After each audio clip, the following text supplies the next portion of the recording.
Good afternoon, everybody. Thank you for coming. Let's see if we can move this out a little bit. My name is Ann Shaughnessy. I'm the genealogy librarian here at Mount Prospect Public Library.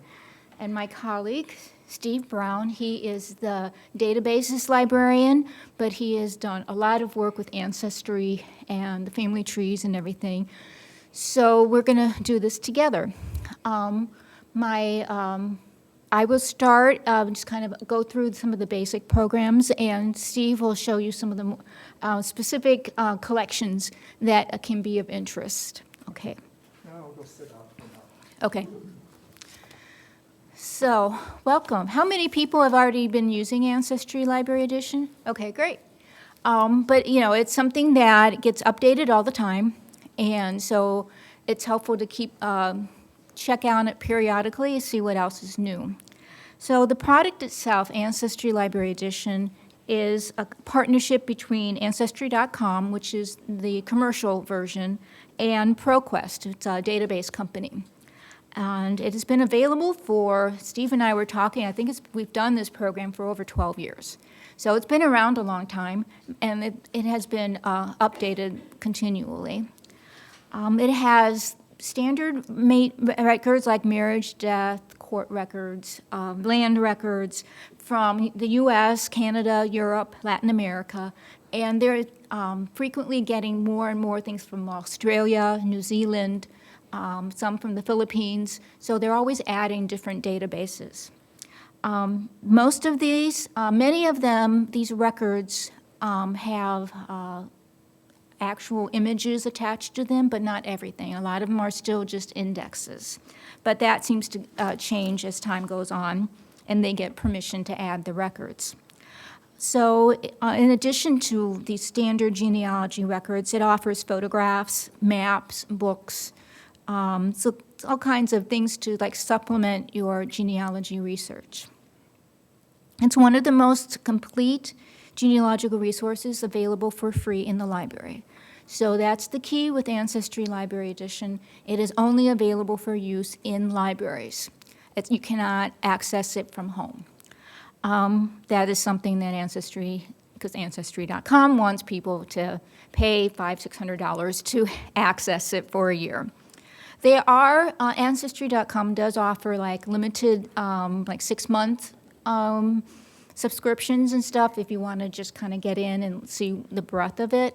But you just have to be careful that you make sure that you cancel your subscription or else they'll renew it for you. But anyway, we're back to Ancestry Library Edition. So when you go to the computers upstairs, you'll see the page that's on the first page of your handout. It's a little different from the setup we have here down in the meeting room, but that'll show you how to get to our web resources. So this is the page that you'll see when you click on web resources. Okay, let me get back. Why am I? Here we go. So it's an alphabetical list. So Ancestry is at the third one down. But you can also access this and other genealogy databases by clicking on genealogy over here in the purple box. It offers links to our other databases, which we have programs on periodically. But let's focus today on Ancestry Library Edition. So click on where it says Access Library Edition. Okay, and this is the major homepage. Now, there are several ways to start searching in this database.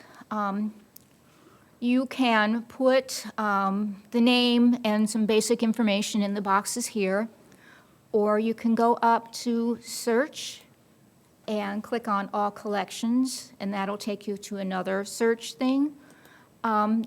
This is something that, but I also wanted to mention first, other things on the main page. They have message boards, which are probably more out of date right now, a learning center, charts and forms, which can be helpful for documenting some of your family history information to keep it in some kind of order.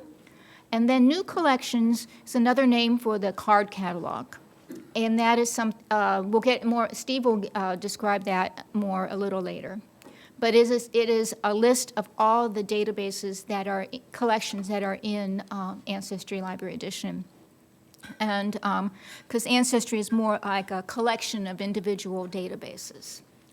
So, and then at the bottom, if you wanted to look just for census records or vital records, birth, marriage, and death, search military, search immigration, search for city directories, you could also click on one of these boxes, and that'll take you just to that section that has databases related to those areas. So now, something I just discovered a couple days ago. They put this new search box in. And so when I put it in, let's say Emma Holste, she was a woman that lived here in Mount Prospect. She grew up in the area, lived on Main Street. I'm going to go ahead and put exact. Now, when you put exact in Ancestry, it'll limit you. So you want to be careful when you do that, because if you know that you have a common name and you know where they lived specifically, it's useful. But sometimes it can limit you. I'm not putting a birth year at this point. So I just wanted to show you this, what happens with this, using this search box. So this is Emma Holste. So we're going to look in everything, and then we just go down and search. So this is the layout that they use. They show a little picture of the census records. It looks like they arranged it by census, birth, military, and so everything is collected in that category. So, and then you start with birth, marriage, and death, and then you get to city directories. So it's nice because it does organize it, but it took me a while to get used to it. But if you see up here, switch to classic search, that is, let's see. So you see they have similar information, just laid out a little differently. And this is the same thing that you would get if you went up here to search and search all collections. So what's nice is this, you could go ahead and just look for, click on census, click on birth, and this. So this is what I'm going to use for my talk today, to just kind of show you the different kinds of records that are available. But I did want to show you that using that box brings up a different layout. So this is a little bit more what I'm familiar with and what's in your handout. So you've got a choice how you preference about how the results look. So this is results for Emma Holste.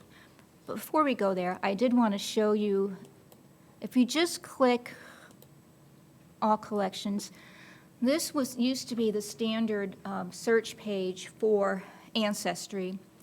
What I like about this is it shows you the different collections, all of the different collections. So you kind of got an idea what you're going to be looking at. And of course, if you view all, you go to the card catalog, and then they have view all and card catalog again, so they emphasizing that. But let's try Emma Holste again in this. When I first initially did this search, you'll see, I'm like, oh, Emma Holste sounds like a pretty unique name. Not exactly. So this result started off with a tree. People who have subscriptions to Ancestry can update their family tree, and they can link records to it and everything. So sometimes the searches will show you a result in the tree. This one is not our Emma. And so you have to be careful with the trees. And Steve will talk more about that later, because the information is coming from an individual. We don't know what their level of capability is. They could lead you to different records, or a totally different person, like a totally different Emma Holste. So it's nice. It gives you hints, but I wouldn't take it as a definitive source. So what we're going to do, so this, it just shows you everything. You can look just for the census records or the birth and marriage and death over here. I was just doing a basic search to show you what happens when you just put don't specifically look for a particular type of record. So what I'm going to do is focus on the census. So let's see if we can, yeah. So I'm going to, okay. So you can see there's Northfield Township, Emma Holste, and then there's the Elk Grove. So I know that Emma lived in Elk Grove. So that helped me distinguish from you having trouble seeing? Yeah. Oh, okay. Just want to make sure you could see. So we're going to go with the Elk Grove, which is like Elk Grove Township. That would be where, actually our library is in Elk Grove Township. So this is one of the major records available to genealogists are the census records. The U.S. federal census has been taken since 1790. It is in the Constitution that a census must be taken every 10 years. So over the years, more and more census records have been made public. For, I think it's 72 years, you cannot see individual names. You can see the numbers, but not the names. The most recent one we have available is the 1950 census, which just came out a couple years ago. So when you look at this record, it gives you an index. It gives you pretty much most of the information, including who's ever in the household. But it's always helpful to look at the actual record when it's available. So you click here. And this is the actual census record. You can enlarge it. And what's nice is the headings stay as you go down, up and down the record. Each census is asked different questions. And each census is, it's kind of a social study as the years went on. It'll ask where they were born, where their parents were born, what their profession is. Some will ask, were they naturalized? And sometimes they ask about how many children the woman had and how many were currently living.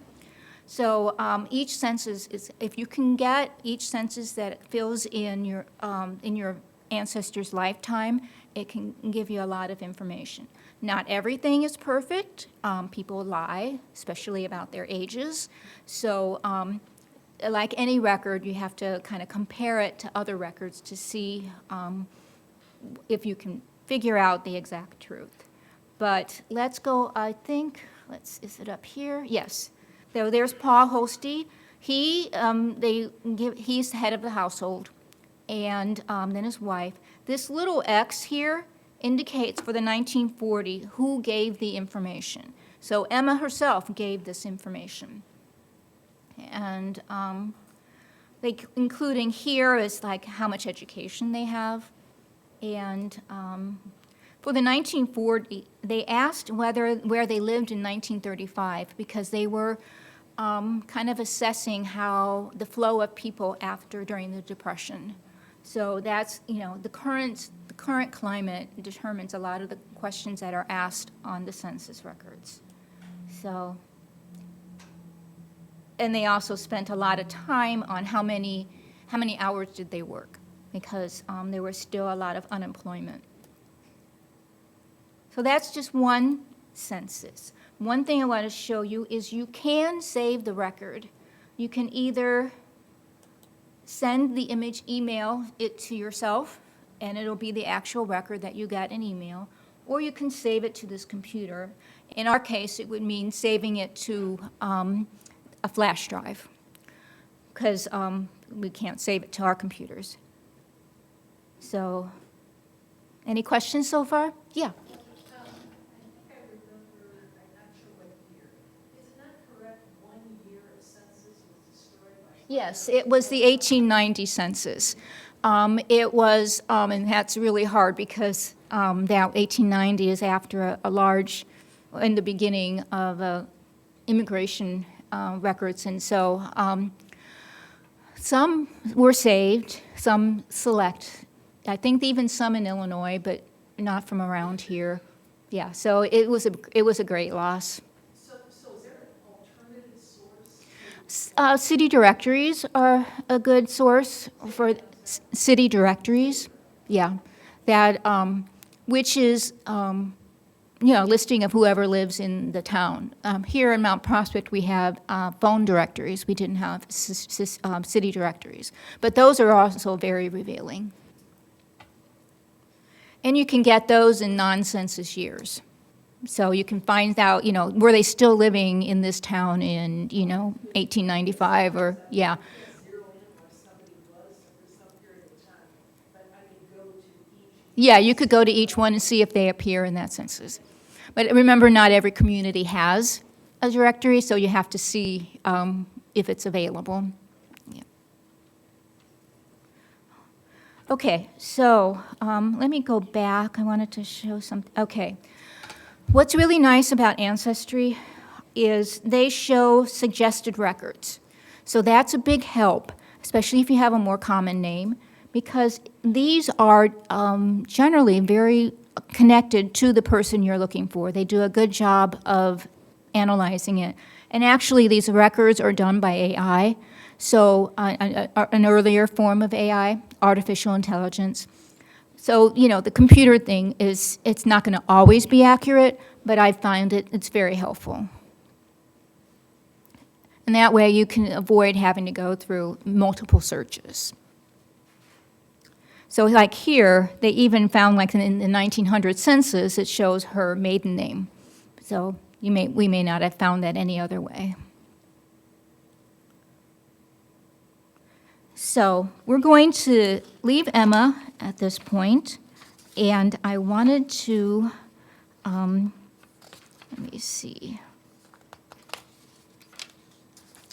show you some from the category of vital records, birth, marriage, and death. So I'm going to start back up at the search button and just click on birth, marriage, and death. That way, it'll keep me from having to look at other records. Can I ask one more question? Sure. This may be an old term, but when they compile these records, they had all the census papers. Yes. So they scrape, They maybe there's another term for it these days, but they actually attempted to read what was on the line through a computer method, right? Yes. Well, So it could be if there was a typo or if somebody misspelled something, it's going to be wrong. yeah, that is the challenge, and a lot of times, and then they get indexed by. So like 1940, I think, was still indexed by people. 1950 was indexed completely by AI. So that's why it went a lot faster. So yeah, it's some of the earlier indexes. Handwriting is very difficult to read. You can, if you do a few searches, and yeah, it can be. Yeah, I think at one point, I think 1930, they used punch cards. So yeah, and the census has always been kind of. Accessing the latest technology to make it a little bit better and a little bit more accessible quickly. Okay, so I'm going to look for, he's my grandfather. The perk of the genealogy librarian, you use your own family. Okay, so I'm just going to put and he was born in Illinois. Actually, he was born in Springfield. So I'm going to show you how it looks. What's nice about Ancestry, though, you start typing, and it'll give you a suggestion about a location. So Springfield is in Sangamon County, so I'll click that one, and we'll just do a search. Okay, so all these records are somehow related to birth, marriage, or death. And so I'm finding the death, and But I also saw this one. It's the records from the Roman Catholic Diocese of Springfield. Now, my grandfather was born in 1894, so that is before Illinois required birth certificates from the county. There might be some that they've collected, but it's not consistent. So a lot of times you need to look at church records, christening or baptismal naming ceremonies. And in this case, I just lucked into it. I was like so excited because both sides of my family were in Springfield, and so I could see my other grandparents' records too. But so this record, if, again, here's the transcription. And if you click on the actual record, you can see how deteriorated it is. So I'm glad that they scanned it. So it's written in Latin. The language of the church at the time was Latin. So this is in the year of our Lord, 1894. And there's I think it looks like marriage, a Dirksen, and then it's cut off, but his name was Erard, and they kind of Latinized it by making it Erardus, and then Shaughnessy. So it just says in the year of our Lord, 1894, the 21st of January, I, Jacob Howard, priest, baptized infant, born on this day, looks like the 17th of January. And it gives the name of the parents, John Shaughnessy and Margaret Mulquinn, and the name. And then they also list the godparents. So there's some other, you have the parents' names, you have the godparents' name. They may be related to the child. It's also, they gave the birth date. Not every record, baptismal record, will give the birth date.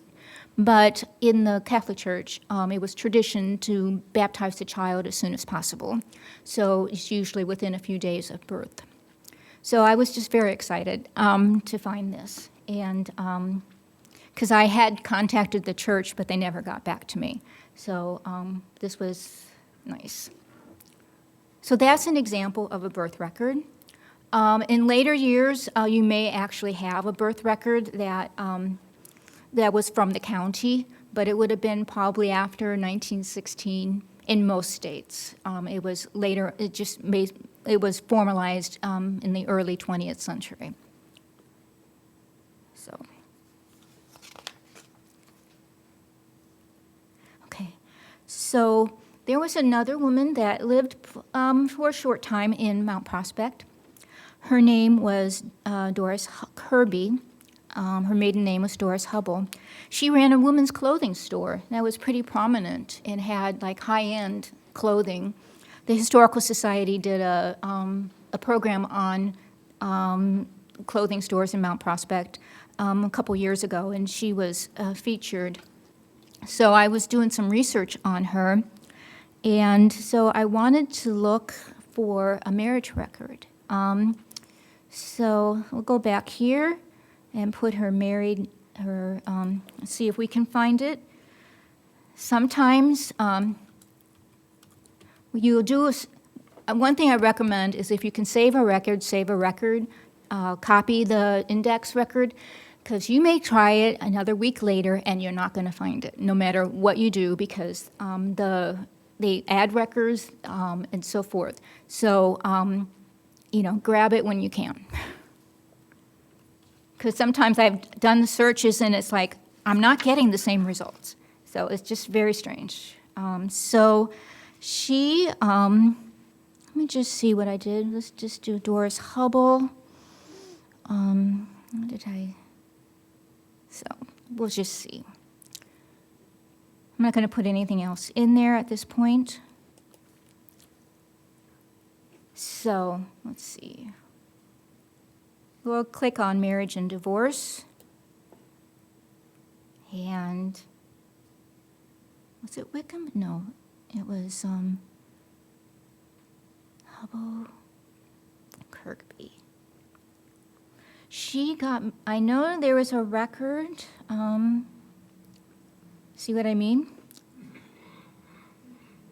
In California, and let me see if I can find it. It's 1933. Let's check this. Yes. Okay. Sometimes it is a lot of hunt and peck and try. So don't be. It's not always a direct one. Fine line that you're going to do a lot of false starts. So this is. So here it is. Kirkby, Hemming, first name. So this is actually a index, and they give the name of the woman, and then to whom they were married, and then where the actual marriage record book, the book name number and the page number. So you would have to contact the county where the marriage was took place to actually get an actual document. But this is a pretty good start. And this is interesting. So, but, and it turns out that she was from England, and she was later naturalized. I think she ended up going back to California.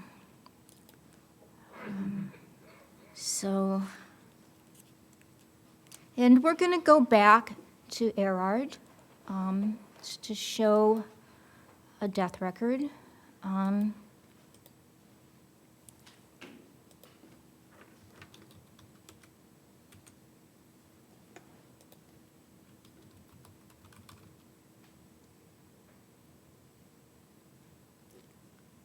He died in 1946.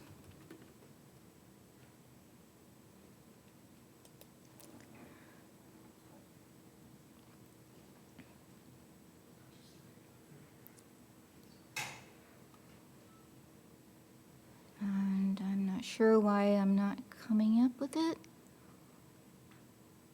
Sometimes Ancestry will give you everything. After the first couple of records might be right, but then they give you every other Shaughnessy. So this just happens to be the newspaper thing. So let me try something. You can edit the search by going up here where there's a little pen and change the date, the location, the year. But I did want to, let me just go back and let me just check that. Yeah. Sorry about that. Did you say he died? He died in 1946. Oh, it's born in 1946. Thank you. Let me just clear that up.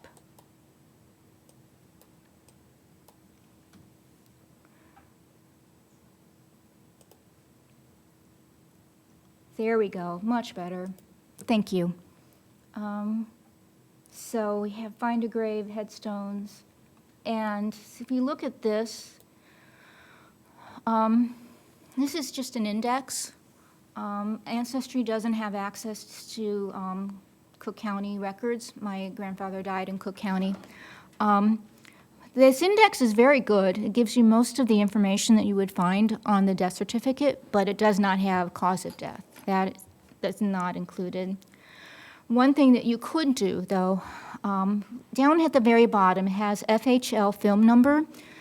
FHL stands for Family History Library, and that is Family Search is a website that is maintained by the Church of Jesus Christ of Latter-day Saints. It's their mission to go around the world and collect records that documenting people's lives, and they've stored them in vaults in Salt Lake City, and they've all been indexed. And so a lot of the records are available on Family Search. Our library is a Family Search affiliate, that means that you can see some records here that you can't access at home. We can't see everything, but we can see a few more. And that includes some of the Cook County death records. So one thing that you can do is just note this, this number and put it in a catalog on Family Search. So a lot of times I will, when I'm searching for helping people, I'll look at Ancestry and I'll look at Family Search. They kind of blend together, not blend, but it's good to have both of them there because one will have something that the other does not. And Family Search is a free database.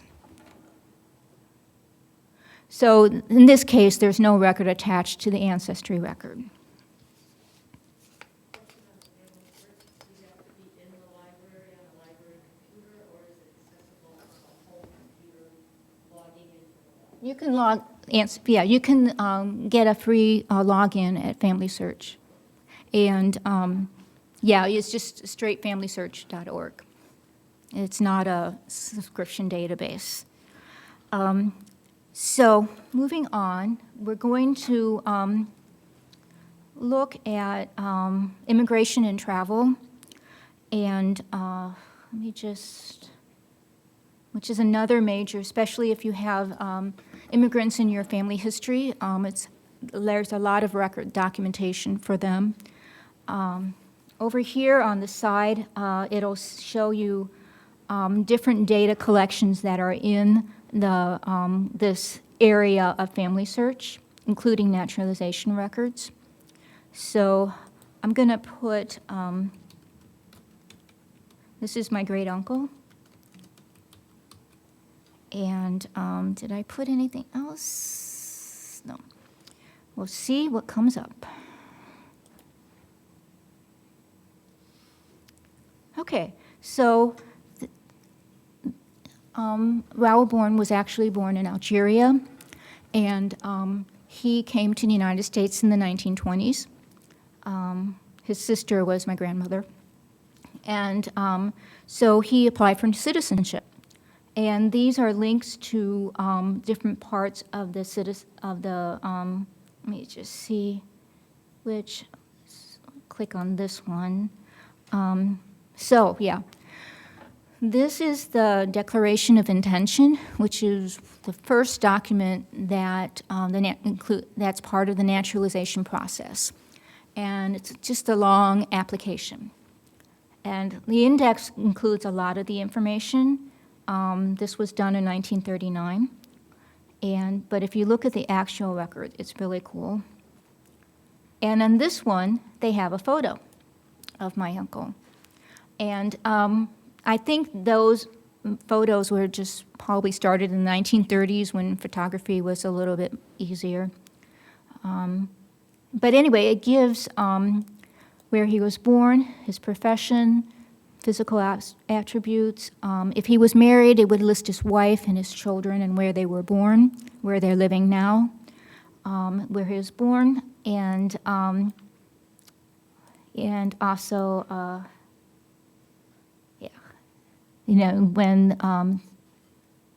when he came to the United States. And then sometimes this just kind of continues that. Sometimes if you click on the arrow, then this is the petition for naturalization, and it has much of the same information. And in this one, it has his signature. So. How far back do those records go? Pardon? What years do they start? Okay, actually, naturalization records, they started early 1900s. There's a lot of immigration records from, not immigration, but passenger list records for 1860 on.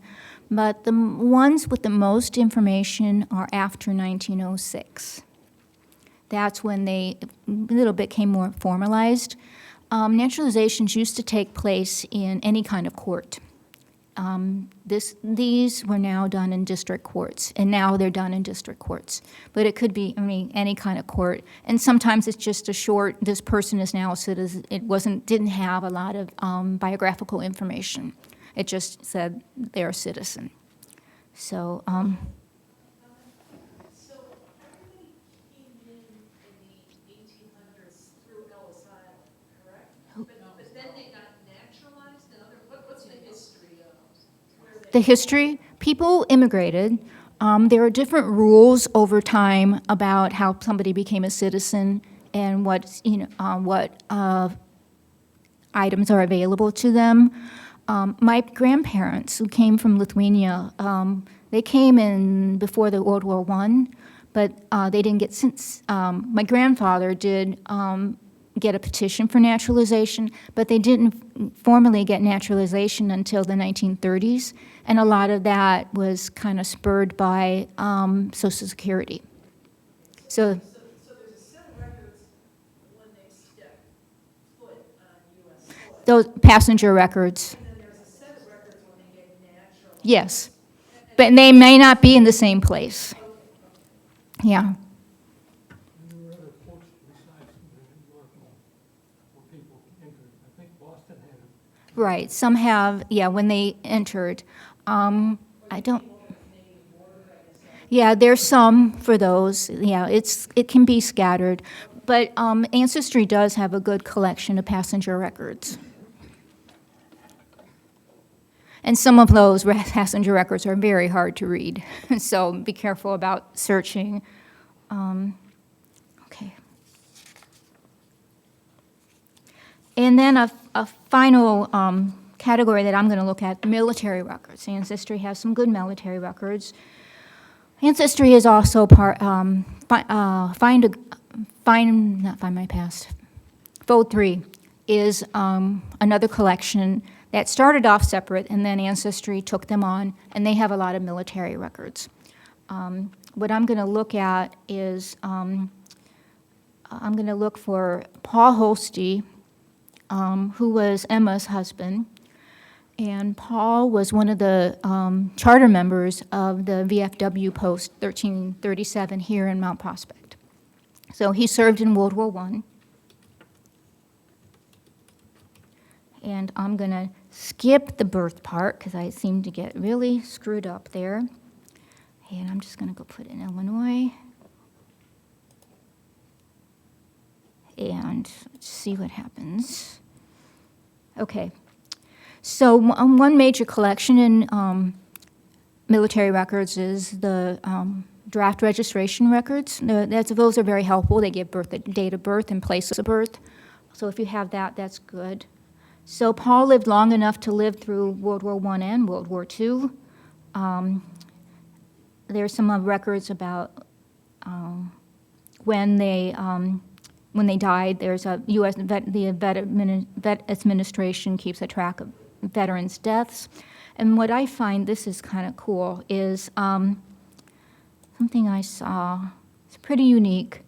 This is the transport service list when they shipped across. So this one is, when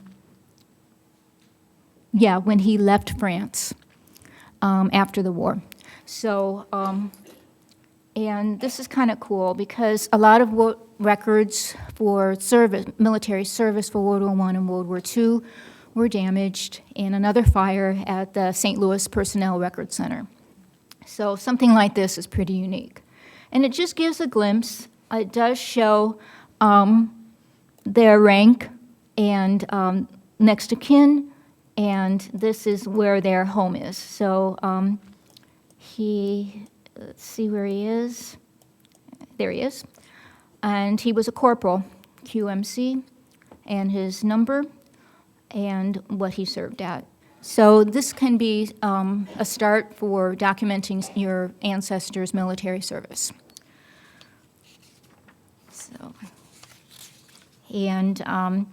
So I just wanted to show briefly. Any other questions before we go on?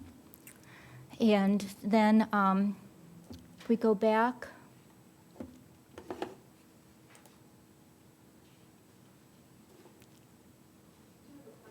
Yeah. Does this only contain US records or some? Oh, no, they have a lot of records from France, and a lot of mine are American, but they have Europe, Canada, Philippines, some things from China, Australia, New Zealand, they're adding all the time. One thing that you can see that is if you go to new collections, so this is the card catalog, and you could put in a keyword and put a country to see what records are available. So, For Eastern European collection, no, very poor. very poor. One thing I noticed, they have a lot of records from the Holocaust, Jewish records. That seems to be, for Eastern Europe, that's pretty strong. But, yeah. I'm Okay. joining for just a second for this transition. I'm just joining Ann for a second up here. They have this here, filter Yeah. by location. And so Europe, they have over 1,000 collections in here that are just Let's see, look at Poland. Poland. And then they have 290 different collections in here which are from Poland. And they'll most likely be in Polish, so. But a lot of them are the Jewish properties and so forth. So, but, yeah, it doesn't hurt to keep looking. That's what. Okay. Well, I'm Steve, and I'm here to tell you about where Ann left off, the card catalog. The card catalog is their way of Ancestry isn't just one database. It's a collection of thousands of different databases. The commercial one that you would pay $600 or whatever a year for has 34,000 different databases in it. And the free version that you get to use here at the library has 11,704. So that's pretty good for something that you're getting for free. And this has all of the major ones. Some of the, when I was a member, there were some databases, like a family history that somebody on my mom's side did, that has hundreds and hundreds of people in it, that's not available in the library edition, but is available in the other. And there were a couple other resources that I found useful in the subscription one. But for the most part, I've been very happy just using the library's card catalog and collections of things. So they want to sort it by date added because they're always adding more databases. So it's April 14th, and they've already added this year 35 new collections. And you can see that one collection, the New Hampshire U.S. non-population schedules, I don't even know what that is, some kind of census and voting list. They have 160,000 people on that. So, I mean, they've added a lot of records. Well, this thing out of England has over 2 million records. So they're always putting stuff in here, and there's always apparently millions and millions of new records going in. And you can filter to these resources by birth, marriage, and death, or filter by location. If you go into a place like the United States, you can see all of the different states. And I'm going to go into Iowa. That's where I'm from. And I noticed that they had some interesting things in here. A lot of things that might get shared with others. Oh, it didn't show up. Okay, when I was looking on my phone at this. You can get Ancestry Library Edition for your phone. It's just going to be on your web browser, and it's really difficult to use. There is an app. If you have the commercial version, you can use an app, and it's actually quite neat. So you can look through things specifically for states, and right now I have it set to Iowa, and I don't really want to search Iowa. I'll pull up Illinois, and by date added, I'm going to do it by record count. U.S. city directories, U.S. newspapers. These are things that are all over the country. But then they have, eventually they'll get to the databases that are specific. And even though I'm going through this, it's 35 pages. I don't have the patience for that. I want to look for Cook County.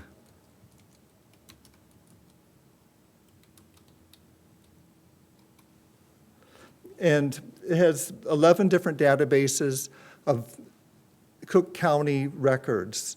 The birth certificates, when you click on one of these, it will open up to a search page, and then down at the bottom, it'll give you information about it.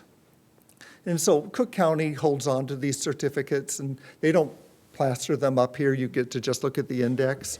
But they do have contact information for that. It's held by the Department of Public Health.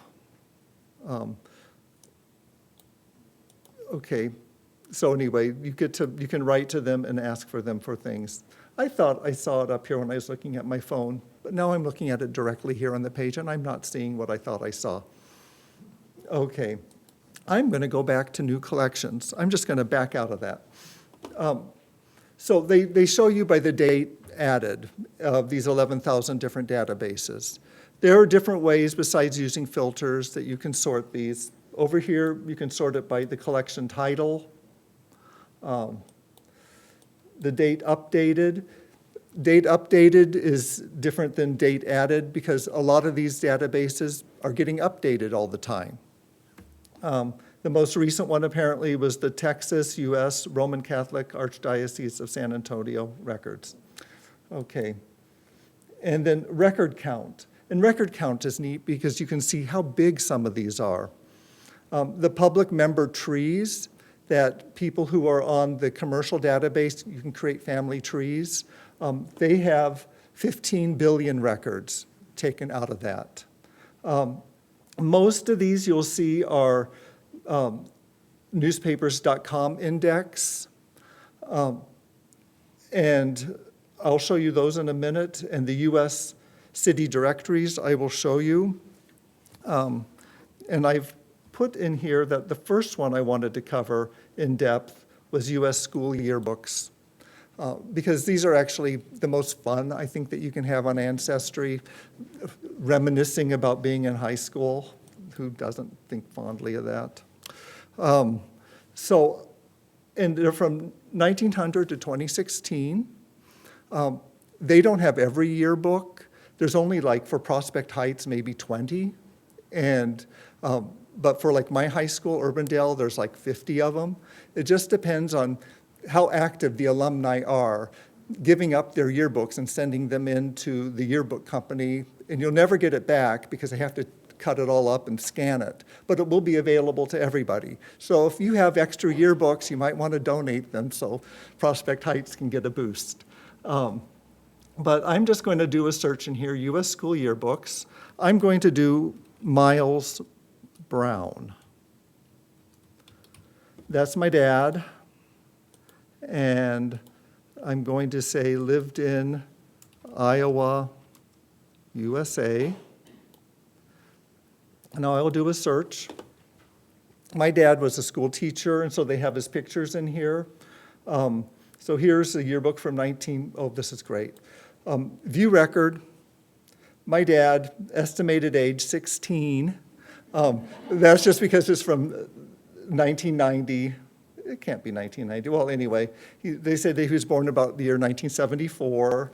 But you can see my dad's picture here. And when you click on it, it'll take you to the page in the yearbook. And so you can see who else is there. You can flip through the yearbook page by page. Look up all your friends whose names you've forgotten. And I've used that a lot for my looking at yearbooks. But you can also pull up a film strip, and you can kind of get an outline here of all of the students. And it is a lot of fun. Sometimes the copies that they get to scan have writing in them, like, oh, what a great year we had. Or, people circling people they have crushes on. I've seen that before. So the yearbooks are a lot of fun. So I'm going to go out of the yearbooks. I'm going back to new collections and sorting them again by record count. Now I will show you the public member trees. Okay, if I can get to it. Okay, good. So when I was a member of Ancestry, I created a tree. And so here it is with the picture of me 30 years ago. And I put in my family, and I even put in my cat. And, you know, so people put all kinds of stuff in here. But, and as I've just made discoveries, I've added to it. I'm kind of ashamed of my tree because it's messier, and I see it now that I'm not a member. There's not really much I can do about it. So my sister, let me see. Yeah, I can't delete my sister's record. Otherwise, I thought it would be fun to do. So this tree is stuck, and I don't feel like paying money to get it. But this information, not in a nice little tree form, is available here through Ancestry Library Edition. So I will type again my dad's name, Miles. I'm going to put in his middle name, Alvin Brown, and do a search. So his name came up. Here's this record here from the Brown Verclair family tree. That's the one I created.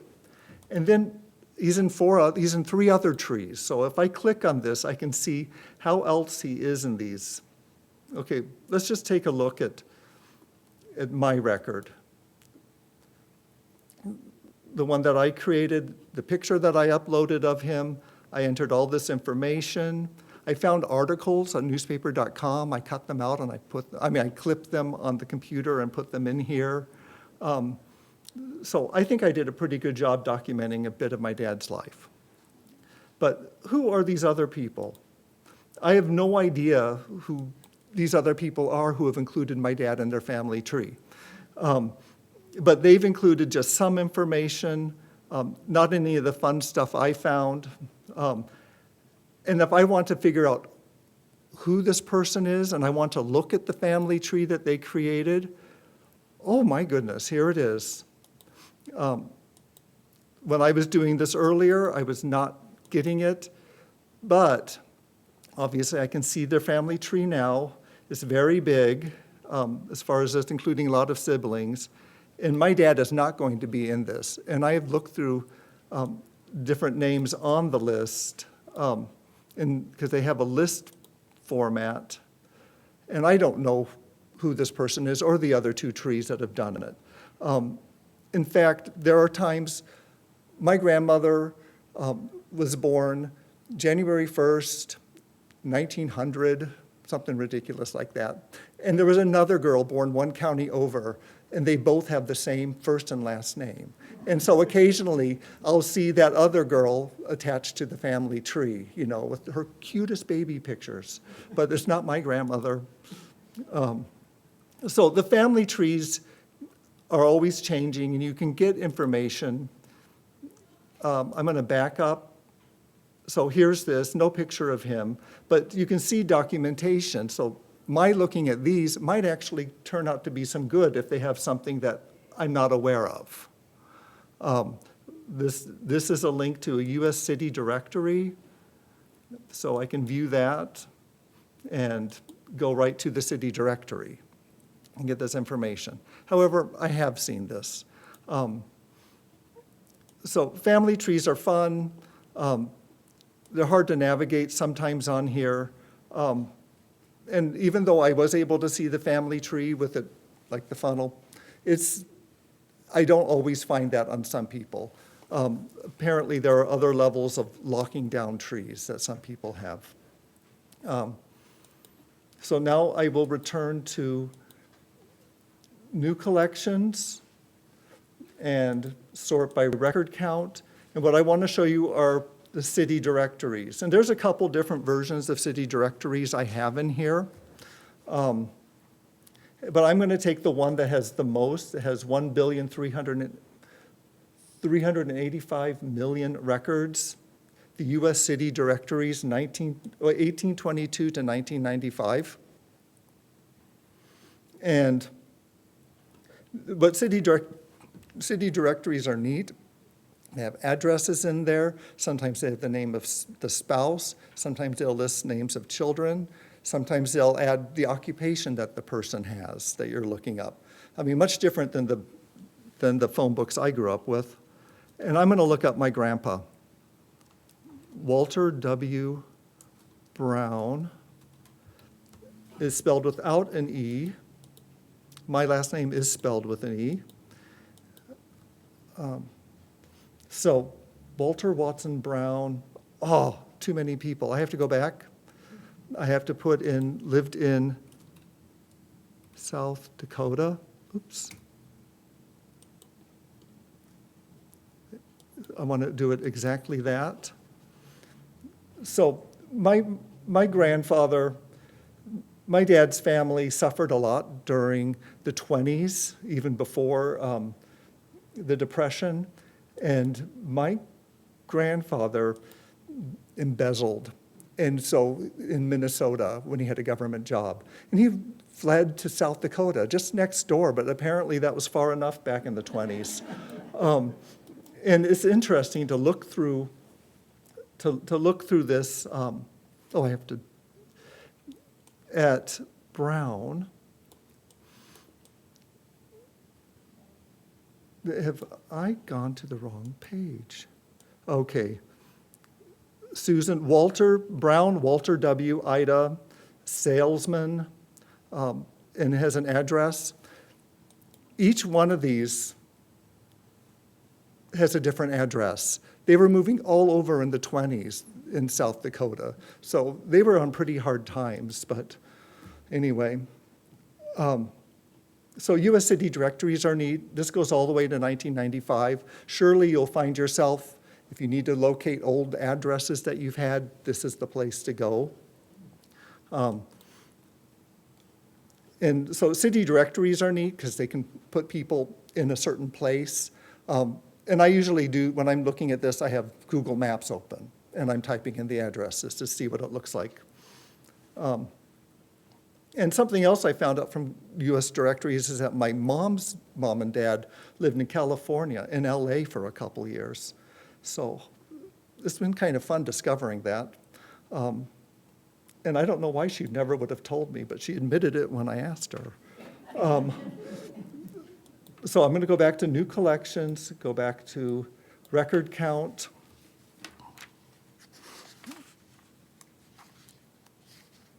Okay, there are a lot of different, there's like phone books that go all the way up to 2002. So they have a lot of stuff in here for directories. One of the big things that they have on here, I mentioned that they have a lot of these really big indexes are from newspapers.com. Okay, Iowa is on the next page. And here, it was the fourth one. So this is indexed, the entire catalog of newspapers.com, which is really quite large. It's much bigger than the newspapers.com library edition, which we have here. You'll still be able to access thousands upon thousands of newspapers, but this index looks at the whole big picture of their entire index, and it'll maybe enticing you to subscribe. Miles. The trouble with the name Miles is that it can be distance as well as a person's name.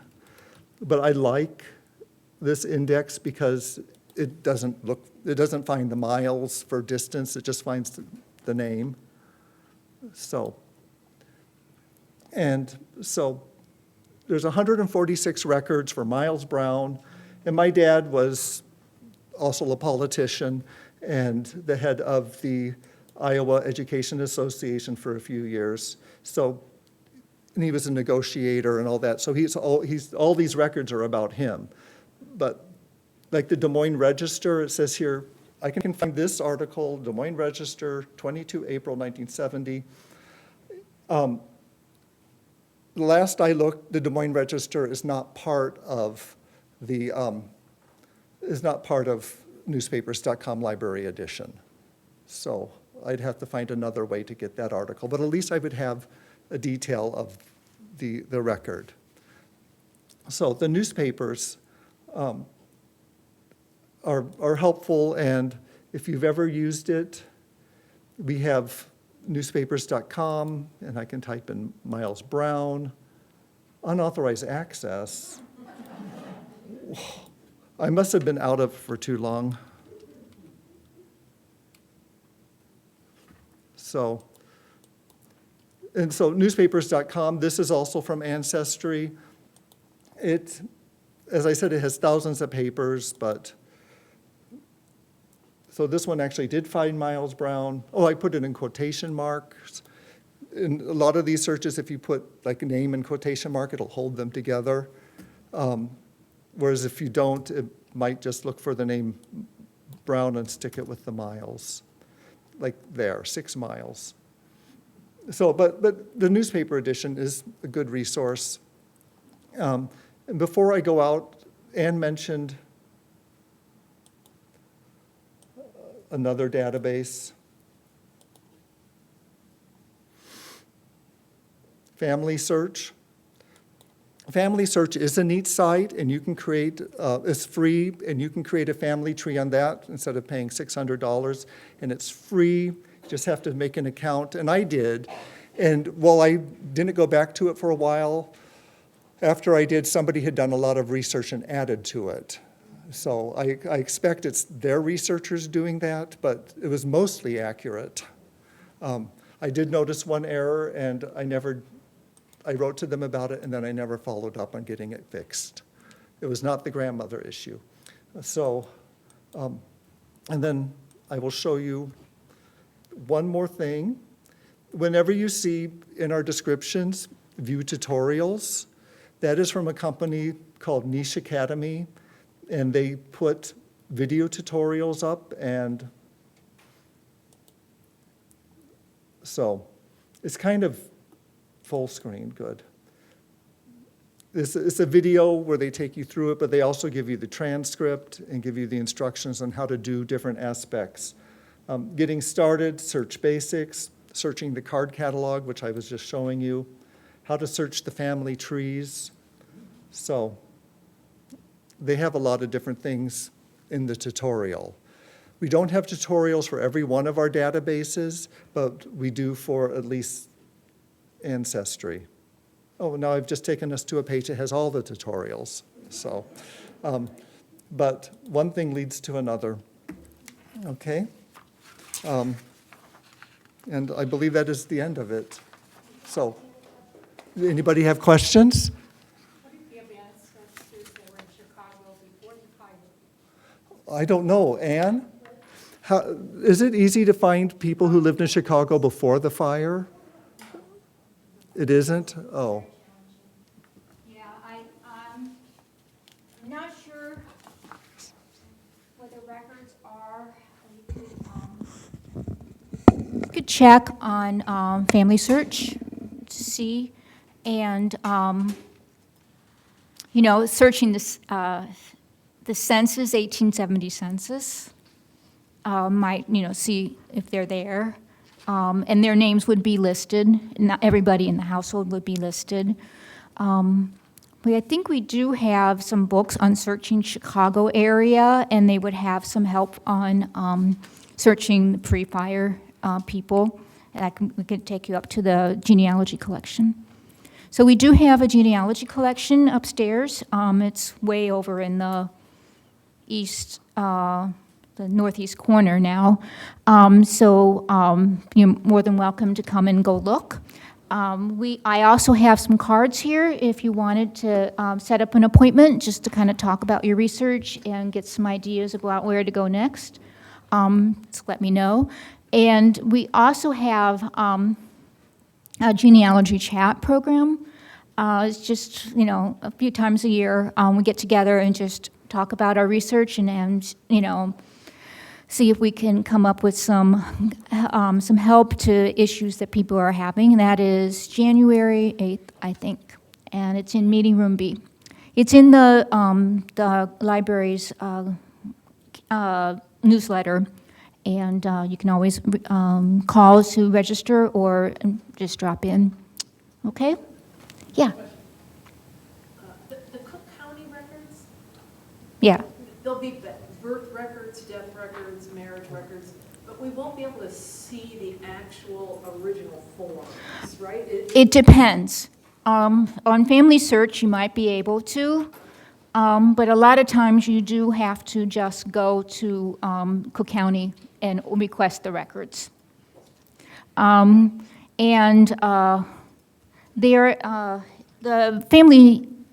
The Mormon Church has what they call family history centers, and there's one in Wilmette, and they have microfilms still there of Chicago records. We can look up the address for you. It has limited search hours, which is why they offered libraries to be family affiliates, so people would have more chance to look at their records. I missed the first part of that. It's certain church records? Yes. No, they're Cook County birth, I think it's birth. Cook County records, and they have them on microfilm from when all the records were just available on microfilm. And I have the same problem with like trying to get a baptismal record from a church. Yes, I just keep looking at them, right? yes. What church is it? Is it in Chicago? Is it Evanston? Yeah, it would be the Chicago Archdiocese, and I don't know that those records are online anywhere. If the church is in operation still, the records stay with the church. So yes, you would have to contact the church. It wasn't a Catholic church, it was a Methodist church. Then, yeah, you would have to contact the church. Okay. Yeah, I don't know about if they have a wider,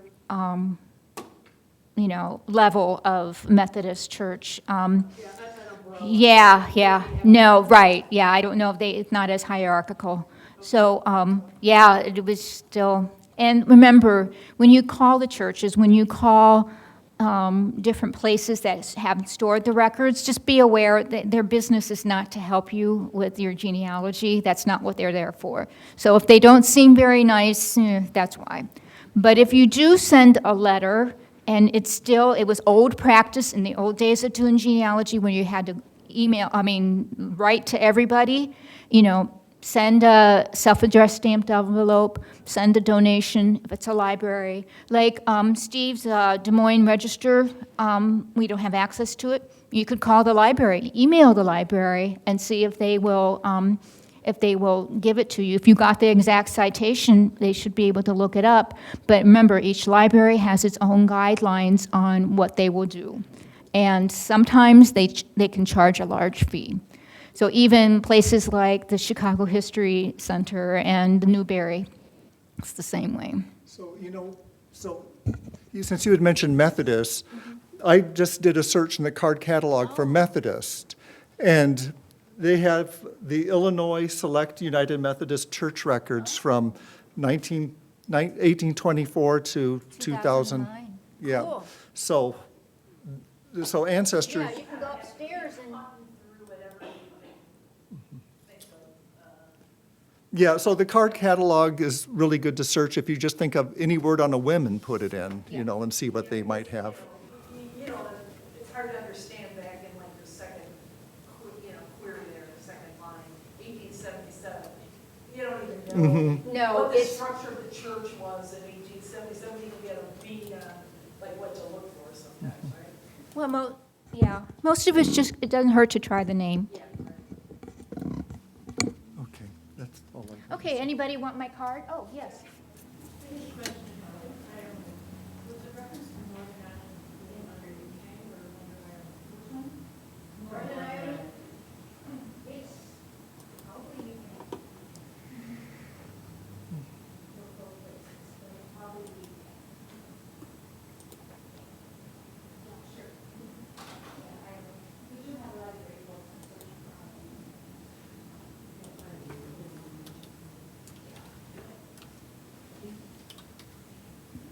Diane was doing her search, her general search, was it going through and looking at all of the databases that Steve is pulling up as well?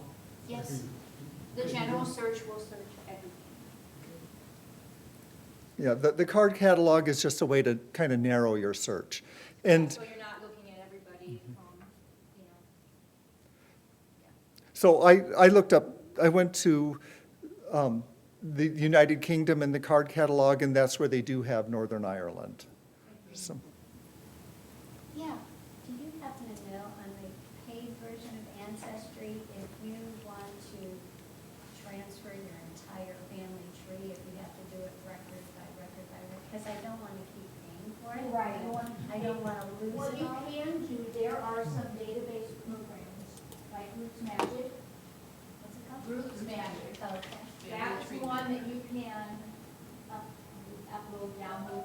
You can transfer it into, it works. 'Cause I did that with my tree. It wasn't a very long tree, but yeah, you can upload it, you can acquire Roots Magic.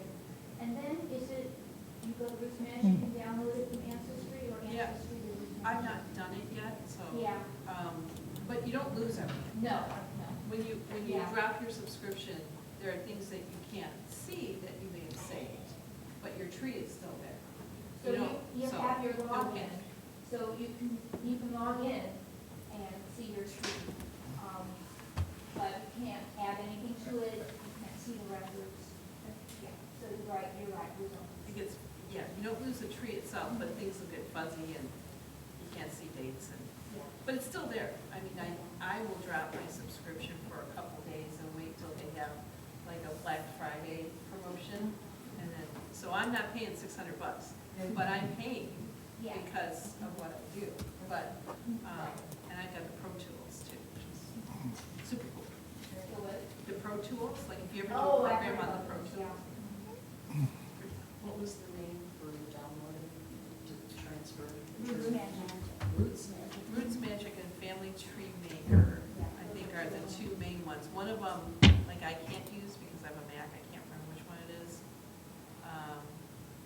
But Roots Magic seems to be universally, Yeah, You and got it's it. both Mac and, you have to pay for the software, it's like $80 yeah, it's not even that for Roots Magic. for 2024. I think it's 80. Is it 80?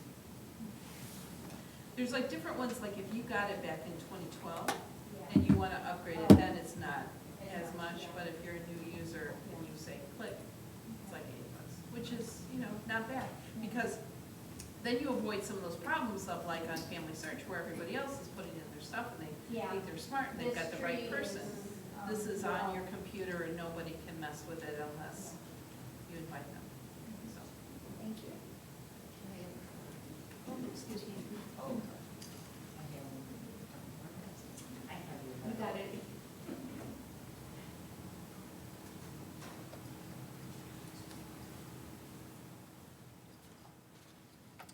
So we have computers available upstairs if you want to go searching. So, thank you. thank you for coming. I appreciate it.